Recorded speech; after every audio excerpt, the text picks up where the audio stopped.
ஆடம்பரமா இருக்கவங்களுக்கு தங்கம் அழகுக்கு மட்டும்தான். ஆனா உழைக்கும் சாமானிய மக்களுக்கு காசு இல்லாத நேரத்துல அதுதான் கடைசி நம்பிக்கை. அதுல மண்ணள்ளி போட்டிருக்கு மத்திய ரிசர்வ் வங்கி.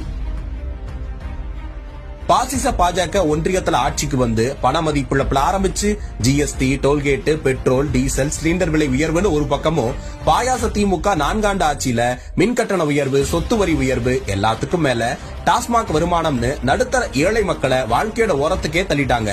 அந்த மக்களுக்கு சேமிப்புன்னு இருக்கிறது தங்கம் மட்டும்தான். பல தாய்மார்கள் நகைகள் வாங்குறதே அவசரத்துக்கு அடமானம் வச்சுக்கலான்னு தான். ஆனா இப்போ அதுக்காகவே கடும் கட்டுப்பாடுகளோட 9 அறிவிப்புகளை வெளியிட்டிருக்க மத்திய ரிசர்வ் வங்கி.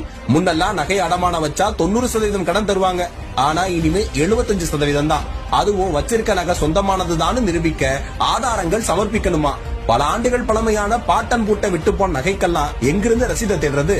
அது மட்டும் இல்லாம வெள்ளியையும் அடமான வைக்கலாம்னு சொல்லி வெள்ளி விலையையும் வருங்காலத்துல ஏத்துறதுக்கு வழி விட்டுருக்காங்க.